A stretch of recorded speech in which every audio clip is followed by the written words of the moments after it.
Good morning everyone. तो अभी तक हमने मैकेनिज़्म जो पहला पार्ट था, पहली यूनिट का जो पहला पार्ट था, हमने वो पढ़ लिया।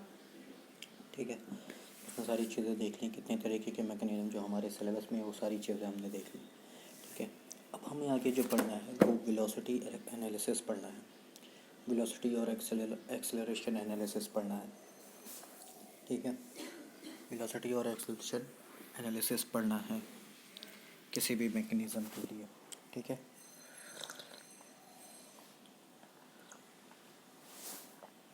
तो इसमें वेलोसिटी एनालिसिस में बेसिकली हम किसी भी लिंक, कोई भी लिंक, ठीक है, किसी भी मैकेनिज़्म में कोई भी लिंक कैसे मूव कर रहा है, उसकी वेलोसिटी कितनी है, सब चीज़ों के बारे में हम स्टडी करेंगे।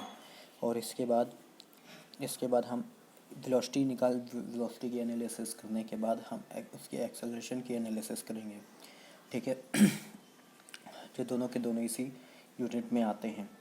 तो इस तरीके से यूनिट 1 जो है तुम्हारा mechanism velocity analysis plus acceleration analysis से मिलकर बना होता है। दूसरी बात, जब हम वेलोसिटी एनालिसिस की करते हैं तो वेलोसिटी एनालिसिस दो तरीके से होता है, एक तो इंस्टेंटेनियस सेंटर मेथड और दूसरा रिलेटिव वेलोसिटी अप्रोच के थ्रू।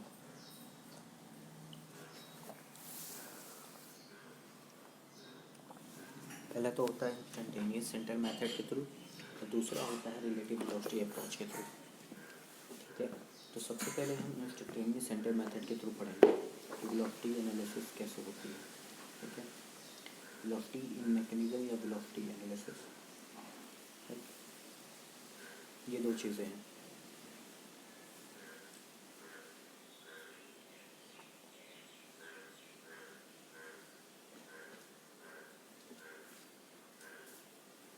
वेलोसिटी एनालिसिस या वेलोसिटी मैकेनिज़्म। ठीक है, अब हमें देखना है सबसे पहले कि हमारा इंस्टेंटेनियस सेंटर क्या होता है, इंस्टेंटेनियस सेंटर मेथड क्या होता है। तो उसके लिए सबसे पहले हमें ये देखना पड़ेगा कि इंस्टेंटेनियस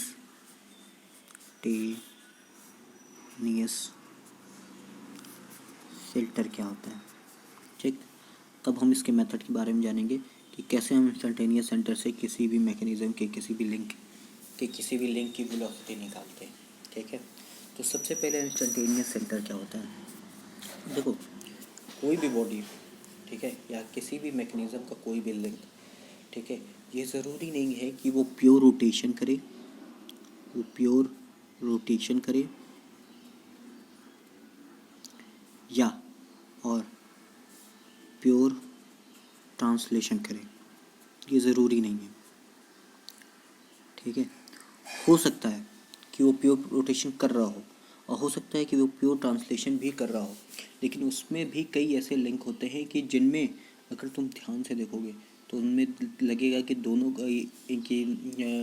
कई लिंक ऐसे भी होंगे जिनमें दोनों का कम्बिनेशन का मोशन हो रहा होगा, दोनों के कंबाइंड मोशन हो रहे होंगे, मतलब उसमें ट्रांसलेशन भी हो रहा होगा और रोटेशन भी हो रहा होगा,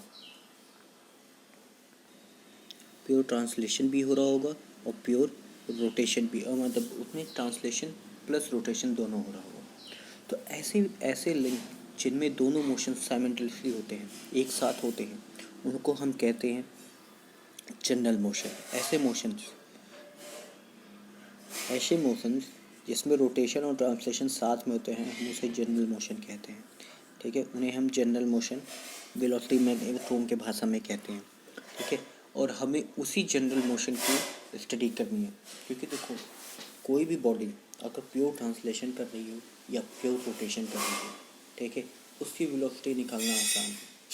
ठीक है, लेकिन अगर कोई ऐसी बॉडी है जो ट्रांसलेशन प्लस रोटेशन दोनों साथ में कर रही हो, तो उस केस में उसकी वेलोसिटी निकालना टफ हो जाता है। ठीक है, और वहाँ पे हमारा यूज होता है, और वहाँ पे हम यूज़ करते हैं इंस्टेंटेनियस सेंटर मेथड को। ठीक है, वहाँ पे हम यूज़ करते हैं इंस्टेंटेनियस सेंटर मेथड को उसकी वेलोसिटी निकालने के लिए। तो सबसे पहली चीज़ कि कैसा होता है, देखो, मान लो कोई ये बॉडी है, लिंक है, ठीक, कुछ समय बाद ये टाइम एट t=0 पे है, ये लिंक, मान लो कुछ समय बाद ये ऐसे हो जाती है, ये किस टाइम पे, at t is equal to t plus d t. ठीक, तो यहाँ देखोगे कि बॉडी ट्रांसलेशन मोशन है, इसको हम ज्वाइन करें, ये बॉडी ट्रांसलेशन मोशन भी कर रही है और साथ में रोटेट भी हो गई, तो हम इसे क्या कहेंगे, जनरल मोशन। हम इस मैकेनिज्म, इस मोशन को क्या कहेंगे, जनरल मोशन।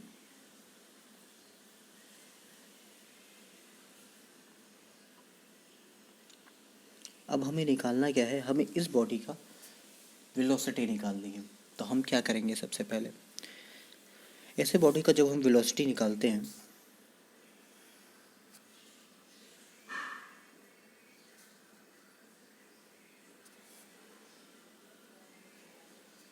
ठीक, ये किसी एक पर्टिकुलर इंस्टेंट पे है, कि एक पर्टिकुलर इंस्टेंट पे इसकी पोजीशन यहाँ पे है।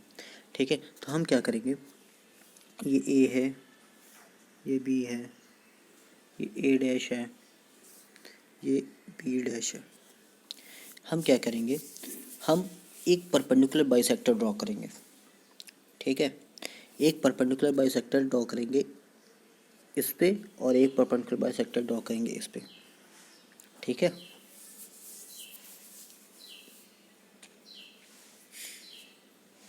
ठीक है, इसका परपेंडिकुलर बाइसेक्टर ड्रॉ करेंगे और ठीक उसी तरह इसका परपेंडिकुलर बाइसेक्टर ड्रॉ करेंगे। ठीक,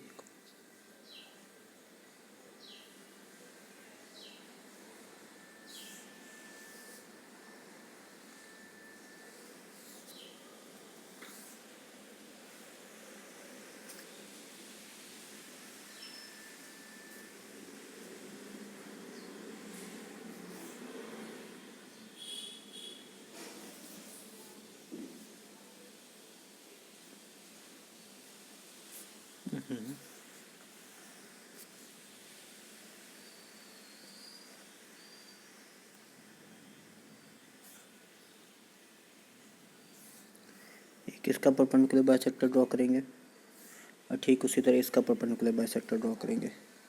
और ये दोनों पॉइंट, दोनों परपेंडिकुलर बाइसेक्टर जहाँ पे मीट करेंगे वही उसका आई होगा। ठीक है, वही उसका आई होगा। ये क्या है, ये क्या है, वेलोसिटी दिखा रहे हैं, वेलोसिटी वेक्टर ऑफ ए।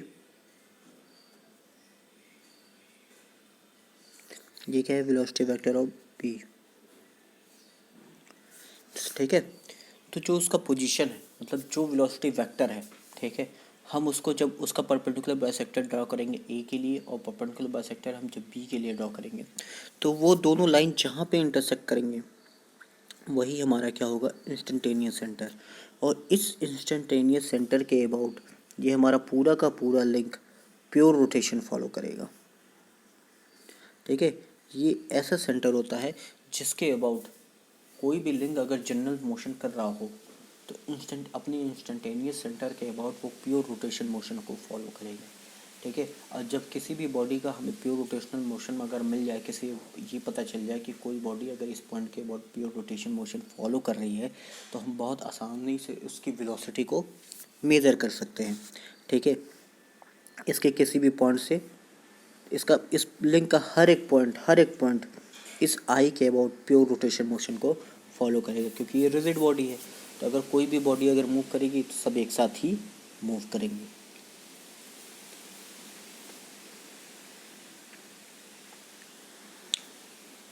ठीक है, तो ये समझ में इंस्टेंटेनियस सेंटर क्या होता है। और दूसरी चीज़, इसका जो point about which the relative motion is observed, I क्या है, point about which the relative motion is observed as pure rotation. ठीक है, वो पॉइंट जिसके अबाउट रिलेटिव मोशन को हम as a pure rotational motion हम कंसीडर कर सकते हैं, उसको हम कहते हैं instantaneous rotational motion centre, instantaneous centre of rotation. इस पॉइंट के अबाउट हम उस पूरे लिंक को, उसके रिलेटिव मोशन को हम प्योर रोटेशनल कंसीडर कर सकते हैं।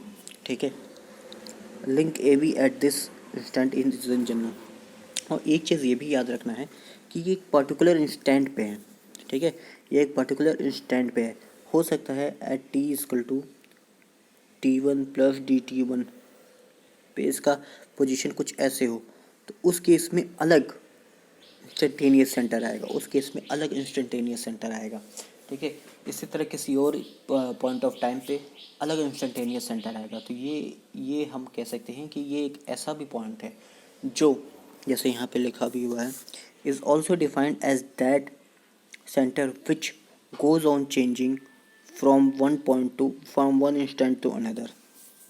समझिए, एक ऐसा सेंटर है, एक ऐसा सेंटर है which goes on changing, centre which goes on changing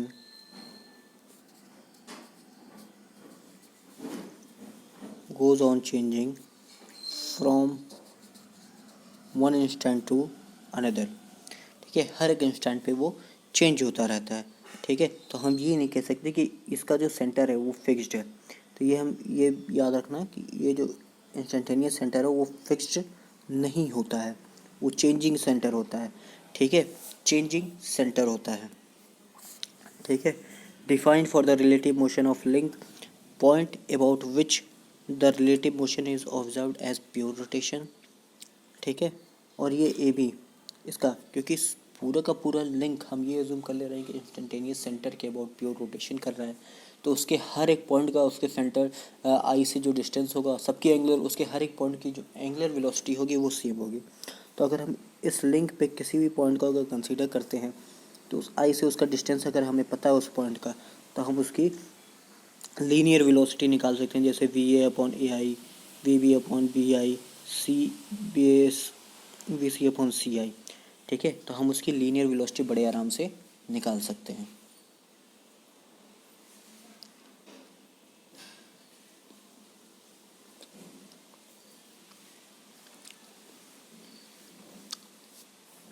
ठीक है, हम उसकी लीनियर वेलोसिटी बहुत ही आसानी से निकाल सकते हैं। ठीक है, आगे चलते हैं। अब यहाँ क्या कहता है, in general when links move in motion it changes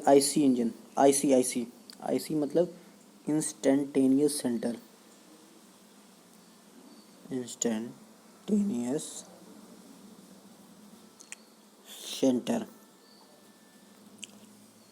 changes its position.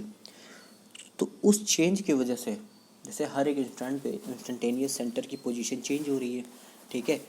तो अगर हम उस सारे सेंटर्स को का लोकस लेते हैं, ठीक है, सारे सेंटर का लोकस लेते हैं, तो हम उसे क्या कहते हैं, हम उसे कहते हैं सेंट्रॉयड।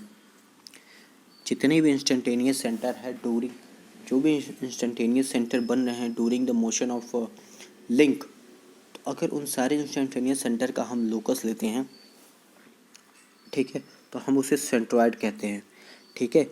और लोकस ऑफ, और उस इंस्टेंटेनियस सेंटर से एक्सेस भी हो गए जिसके अबाउट वो मूव कर रहा है, उसको हम कहते हैं, उन सब सारे एक्सेस का अगर लोकस लेंगे तो हम उसे एक्सॉइड कहते हैं, ठीक है। तो सेंट्रॉयड और एक्सॉइड ये समझ में आ गया ना। जितने भी इंस्टेंटेनियस सेंटर हैं जब उनका हम लोकस लेते हैं तो हम उसे सेंट्रॉयड कहते हैं, और जितने भी इंस्टेंटेनियस सेंटर हैं जब हम उनका, ठीक है, तो locus of all such instantaneous center is known as centroid, and the locus of all the instantaneous axis is known as तुम्हारा एक्सॉइड उसको कहते हैं, ठीक है, उसको हम एक्सॉइड कहते हैं। और इस इंस्टेंटेनियस सेंटर को हम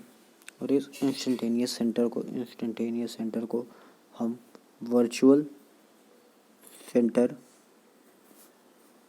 सेंटर भी कहते हैं, ठीक, वर्चुअल सेंटर भी कहते हैं, इस इंस्टेंटेनियस सेंटर को हम वर्चुअल सेंटर भी कहते हैं। इसमें दो चीज़ें और हैं, एक तो तुम्हारा space centroid,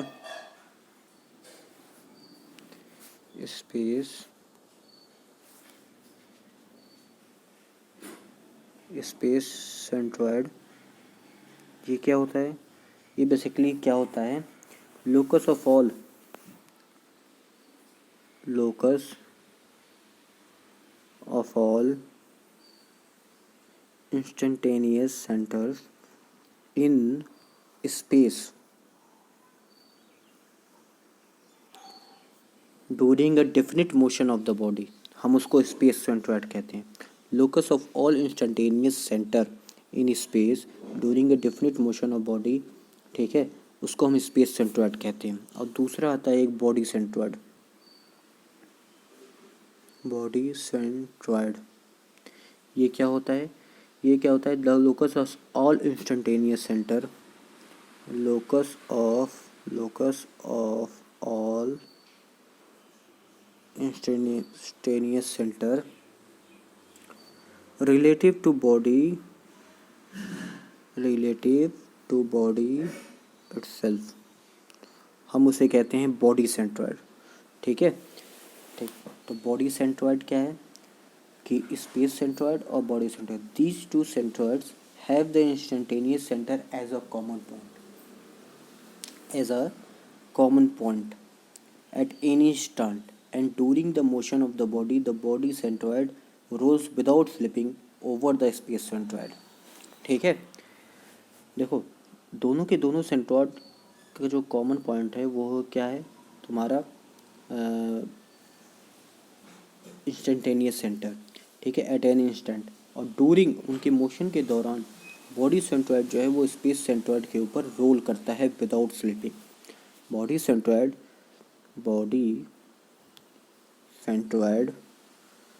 rolls over space centroid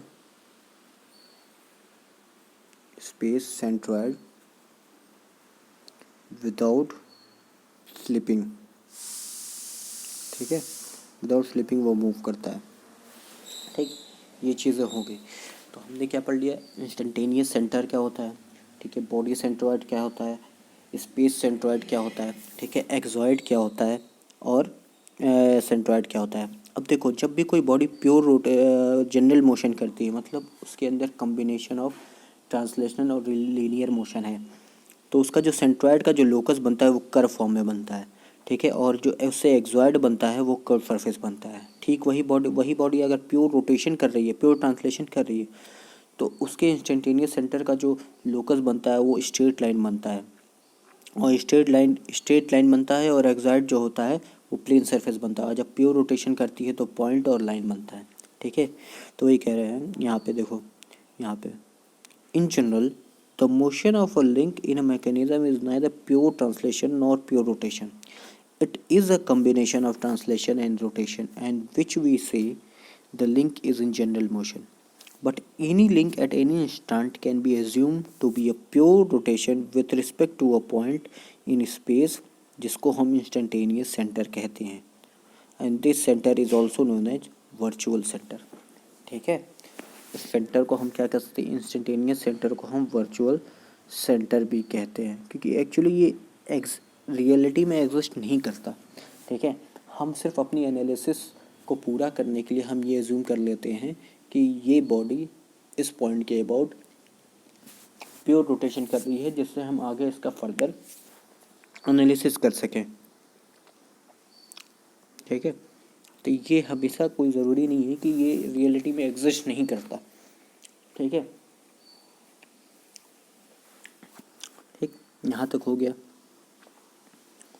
यहाँ पे आते हैं. अब हमें क्या करना है? ठीक है, अभी तक तो हमने ये पता चल गया इंस्टेंटेनियस सेंटर क्या है. अब हमें निकालना है कि मेथड. अब हमें क्या करना है? हमें velocity of a point of a link. अब हमें क्या करना है? कोई भी अगर ये लिंक है, मान लो ये कोई लिंक है, ठीक, तो ये रिजिड बॉडी है पूरी की पूरी. लिंक जो होती है वो सारी के सारे रिजिड तो एक तरह से आइडियल हो गया. रेजिस्टेंट बॉडी होती है. ठीक है, ये सबको पता है रेजिस्टेंट बॉडी. ठीक है, अब ये रेजिस्टेंट बॉडी है, तो इसके हर एक पॉइंट का वेलोसिटी जो होगा वो सेम होगा. वेलोसिटी, एंगुलर वेलोसिटी सेम होगी अगर वो रोटेट कर रही है. ठीक है, तो अब हमें इस लिंक की वेलोसिटी निकालनी है. ठीक है, किसी भी एक पॉइंट की, इस लिंक के किसी भी एक पॉइंट की हमें वेलोसिटी निकालनी है. इसके दो तरीके हैं, वेलोसिटी निकालने के दो तरीके हैं, जो भी मैंने बताया। एक तो इंस्टेंटेनियस सेंटर और दूसरा relative velocity approach. Relative velocity approach, ठीक। पहला तो इंस्टेंटेनियस सेंटर है और दूसरा है रिलेटिव वेलोसिटी अप्रोच।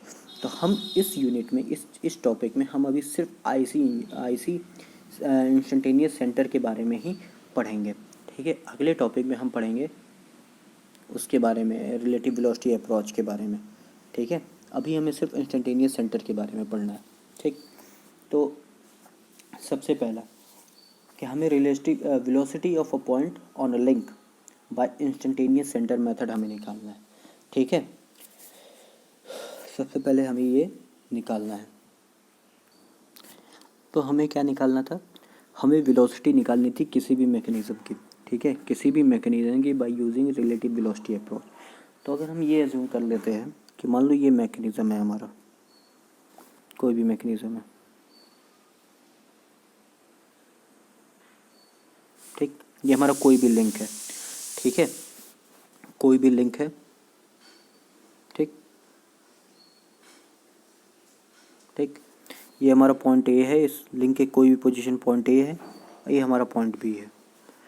मान लेते हैं कि हमारे लिंक जो ए है उसकी वेलोसिटी कुछ इस डायरेक्शन में है, ठीक। ये हमारी वेलोसिटी है पॉइंट ए की, और पॉइंट बी की वेलोसिटी हम मान लेते हैं कुछ ऐसे है, ठीक है। ये हमारा पॉइंट बी की वेलोसिटी है, ठीक। तो हमें ये पता है हमने इंस्टेंटेनियस सेंटर कैसे निकाला था। हमारी बॉडी जो हमारा वेलोसिटी कर्व है, हम उसके परपेंडिकुलर लाइन ड्रॉ करते हैं। जैसे इस लाइन के ऊपर अगर हम परपेंडिकुलर लाइन ड्रॉ करें कि कुछ इस तरीके से जाएगा, और इसी तरह जब हम इस वेलोसिटी वेक्टर बी के परपेंडिकुलर कोई लाइन ड्रॉ करेंगे तो ये कुछ ऐसे जाएगा, ठीक।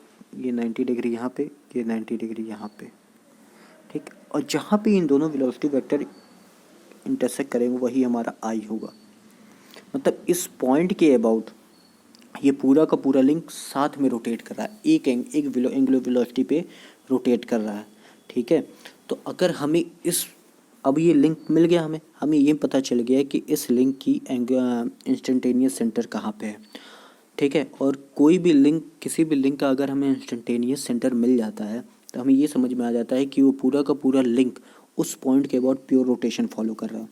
मतलब अगर हम उस लिंक के किसी भी पॉइंट को पकड़ें तो उसकी एंगुलर वेलोसिटी उस इंस्टेंटेनियस सेंटर के अबाउट सेम होगी, ठीक है। अगर मान लो यहाँ पे पॉइंट सी है, ठीक, सी, और इसका डिस्टेंस यहाँ से जो भी है, तो इसकी एंगुलर वेलोसिटी सेम होगी। मतलब कहने का मतलब क्या है, omega is equal to V A upon A I distance, ठीक।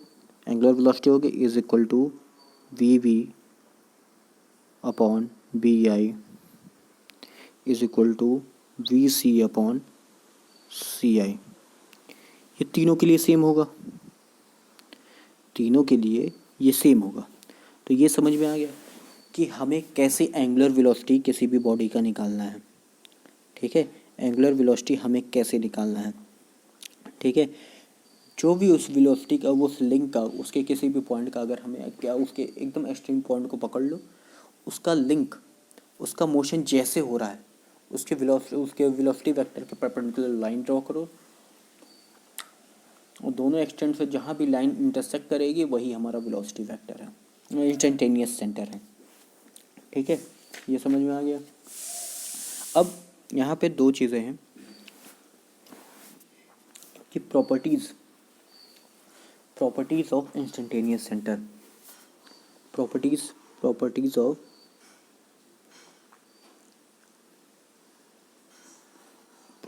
ऑफ इंस्टेंटेनियस सेंटर, ठीक। पहली प्रॉपर्टी ये कहती है कि a rigid link rotates instantaneously relative to another link at the instantaneous center for the configuration. Properties नहीं, कोई मतलब नहीं है। अब हमें ये देखना है कि नंबर ऑफ इंस्टेंटेनियस सेंटर किसी भी मैकेनिज्म में, अगर हमें कोई भी मैकेनिज्म दे रखा है उसके मैक्स कितने इंस्टेंटेनियस सेंटर बन सकते हैं, क्योंकि अभी हमें आगे क्या पढ़ना होगा कि हमें इंस्टेंटेनियस सेंटर फाइंड आउट करके, ठीक है, फाइंड आउट करके हमें वेलोसिटी निकालनी होगी किसी भी लिंक की। तो सबसे पहली चीज़ तो हमें ये पता होनी चाहिए कि हमारे कितने इंस्टेंटेनियस सेंटर किसी भी मैकेनिज्म में बन रहे हैं, ठीक है। तो उसका ये तरीका है, नंबर ऑफ, अगर हमारे किसी भी मैकेनिज्म में नंबर ऑफ लिंक्स अगर L है, ठीक है, नंबर ऑफ लिंक्स अगर L है तो हमारे कितने इंस्टेंटेनियस सेंटर बनेंगे, LC2, ठीक है, LC2। नंबर ऑफ लिंक्स अगर है हमारे N है LC2, और LC2 को हम क्या लिख सकते हैं, L-1/2। इतने नंबर ऑफ इंस्टेंटेनियस सेंटर मिलेंगे। मतलब अगर कहीं पे लिंक अगर 3 है तो 3C2 मतलब 3 × 2/2, उसके 3 इंस्टेंटेनियस सेंटर बनेंगे। अगर लिंक 4 है तो 4 × 3/2, उसके इसमें 6 इंस्टेंटेनियस सेंटर बनेंगे, ठीक है, 6 इंस्टेंटेनियस सेंटर बनेंगे। और दूसरी चीज़, जो इंस्टेंटेनियस सेंटर होते हैं वो 3 तरीके के होते हैं। एक तो तुम्हारा फिक्स्ड होता है, दूसरा परमानेंट होता है, और तीसरा नाइदर फिक्स्ड नॉर परमानेंट। यहाँ पे देखो लिखा भी हुआ है, ठीक है, neither fixed and non permanent, ठीक है। और इन दोनों को, फिक्स्ड और परमानेंट को हम प्राइमरी इंस्टेंटेनियस सेंटर कहते हैं, और नाइदर फिक्स्ड और नॉन परमानेंट को हम सेकेंडरी इंस्टेंटेनियस सेंटर कहते हैं,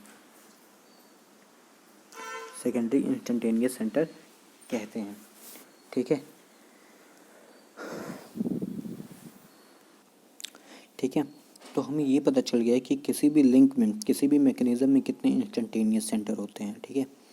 अब हमें ये देखना है कि कोई लिंक अगर टर्निंग पेयर है तो जैसे कुछ कनेक्शंस ऐसे होते हैं जिनका इंस्टेंटेनियस सेंटर हमें पता है। लिंक के बीच का जो जॉइंट होते हैं उनके इंस्टेंटेनियस सेंटर हमें पहले से डिफाइंड है कि इनके इंस्टेंटेनियस सेंटर यहीं पे होंगे, ठीक है। जैसे कोई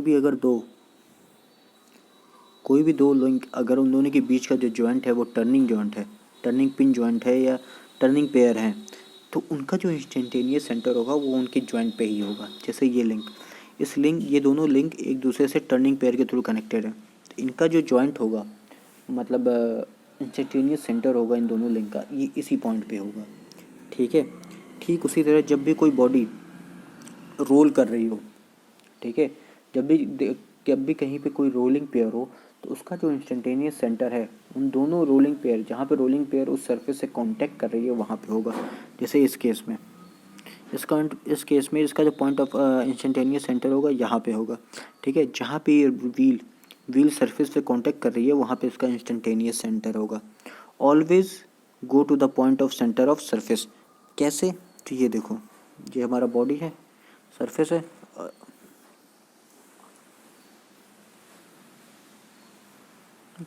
अब ये देखो इसके किसी भी पॉइंट को ले लो, या ए यहाँ ले लो, बी यहाँ ले लो, ए, इसकी वेलोसिटी कहाँ होगी, इस डायरेक्शन में VA, इसकी कहाँ होगी VB, इसके परपेंडिकुलर डायग्राम सही नहीं है, इस वजह से ये सारे के सारे यहाँ आके मीट करेंगे, इसके पॉइंट ऑफ कांटेक्ट पे यहाँ आके मीट करेंगे, ठीक है, जैसे इस डायग्राम में बना हुआ है। अगर कोई स्लाइडिंग पेयर है तो always go to the centre of curvature of sliding surface, ठीक है। अभी तक तो ये तो रोलिंग पेयर, अब क्या है स्लाइडिंग पेयर। जो भी स्लाइडिंग पेयर है वो क्या करेगा, जिस सरफेस पे वो स्लाइड कर रहा है उसके सेंटर ऑफ कर्वेचर पे जाएगा। और जब कोई स्ट्रेट फ्लैट सरफेस है तो उस केस में तो उसका किसी भी फ्लैट सरफेस का सेंटर ऑफ कर्वेचर कहाँ होता है, इन्फिनिटी, ठीक। अगर कोई कॉनकेव और कॉन्वेक्स सरफेस है तो उसके सेंटर ऑफ रोटेशन उस सरफेस के सेंटर पे जाएगा, ठीक है, सेंटर ऑफ कर्वेचर पे जाएगा, ठीक है, कॉनकेव और convex. Instantaneous centre will go at infinity in direction perpendicular to sliding surface के परपेंडिकुलर, ठीक है। कोई भी स्लाइडिंग और फ्लैट सरफेस है तो उसके केस में जो इंस्टेंटेनियस सेंटर होगा वो हमेशा इन्फिनिटी पे जाएगा, उनका सेंटर इन्फिनिटी पे होता है, ठीक है।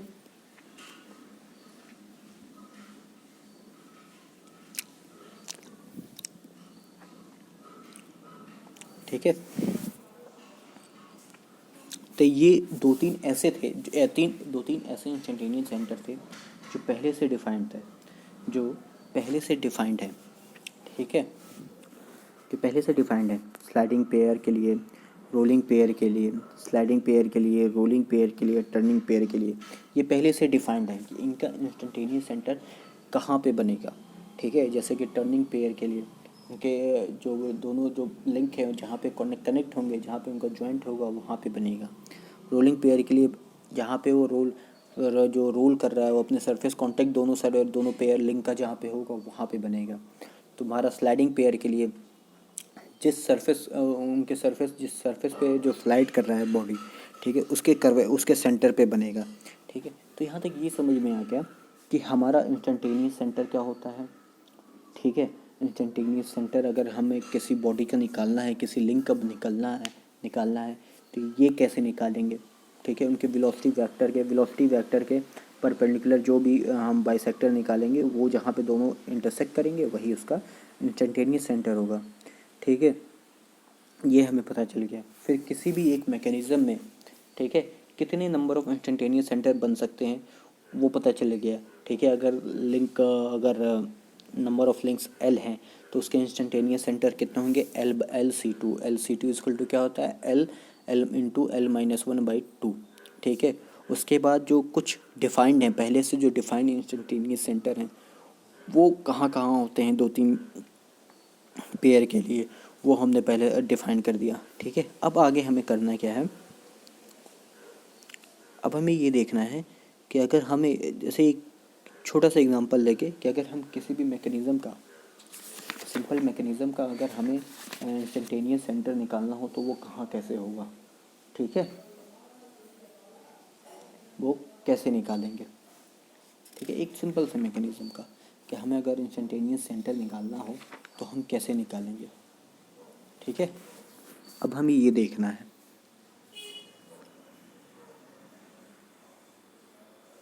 तो ये हम अगले क्लास में करेंगे, ठीक है। Thank you.